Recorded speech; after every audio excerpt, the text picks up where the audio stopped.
মূল্যস্ফীতি নিয়ন্ত্রণে এনে বিনিয়োগের অনুকূল পরিবেশ ও আর্থিক খাতে শৃঙ্খলা নিশ্চিত করতে প্রয়োজনীয় উদ্যোগ থাকছে নতুন গভর্নরের প্রথম মুদ্রানীতিতে। বিশেষ সাক্ষাৎকারে চ্যানেল 24-কে তিনি বলেন, অর্থনৈতিক বাস্তবতার কারণেই জাদুকরী কোনো পরিবর্তন সম্ভব নয়, তবে চেষ্টা থাকবে সার্বিক ব্যবস্থাপনা স্থিতিশীল রাখার। আয়োজন আছেন ইকবাল হাসান। নুডলস খান নাই তো নুডলসই খান নাই।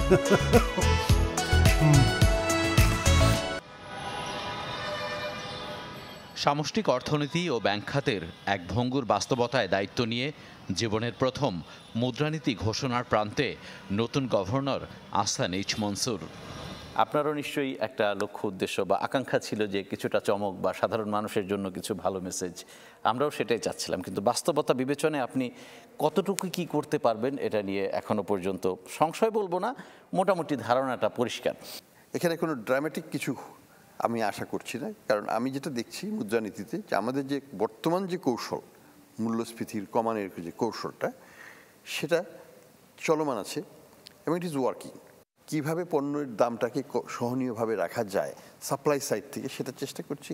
আর ডিমান্ড ম্যানেজমেন্ট সরকারের ব্যয় এবং মনিটারি পলিসিকে একটা টাইট পর্যায়ে রেখে, আমি বলবো না যে ইট ইজ কঠোর, ইট ইজ নট কঠোর, ইট ইজ টাইট, সেই পর্যায়ে রেখে আমার মূল্যস্ফীতিকে পর্যালোচনা করে আমি আমার গতিধারার পরিবর্তন করতে হবে কি হবে না সেই ঘোষণাটা থাকবে। দায়িত্বের 6 মাসে তিনি নিয়েছেন বেশ কিছু কার্যকর পদক্ষেপ, যাতে ভর করে খানিকটা ইতিবাচক প্রবণতায় পুরো ব্যবস্থা। তবু প্রশ্ন নানান সূচক ঘিরে। আমাদের যে প্রাইভেট সেক্টরের ক্রেডিট গ্রোথ নভেম্বরে সম্ভবত 7.66, যেটা গেল 10 বছরের মধ্যে সবচেয়ে কম। আমি যদি এক্সচেঞ্জ রেটকে স্টেবল রাখতে পারি, আমি যদি পর্যাপ্ত ডলার আমার অর্থনীতিতে সঞ্চালন করতে পারি, আমি যদি আমার ইকোনমিক আউটলুকটাকে চেঞ্জ করতে পারি, বিনিয়োগ এমনি আসবে। তো স্ট্র্যাটেজিটা এইভাবেই হচ্ছে যে কিভাবে সরকারকে একটু কমিয়ে ব্যক্তি খাতের রিসোর্সটাকে বাড়ানো যায়, সেই চেষ্টা আমরা করছি। আপনি সবসময় বলেন যে ইন্টারেস্ট রেটের সাথে আমাদের বিনিয়োগের সম্পর্ক খুব একটা নাই, আছে নিশ্চয়ই, কিন্তু আমি যে কয়েকজন ব্যবসায়ীর কাছে গিয়েছি তারা এইটাকে অন্যতম একটা বড় পয়েন্ট হিসেবে দেখছেন, বিনিয়োগ না হওয়ার কারণ হিসেবে। এই জায়গায় আপনি কিভাবে ম্যাচ করবেন? এই বছর প্রবৃদ্ধির বছরও না, এই বছর বিনিয়োগের বছরও না। এই বছর হচ্ছে আমার ম্যাক্রো ইকোনমিকে স্থিতিশীল করার বছর।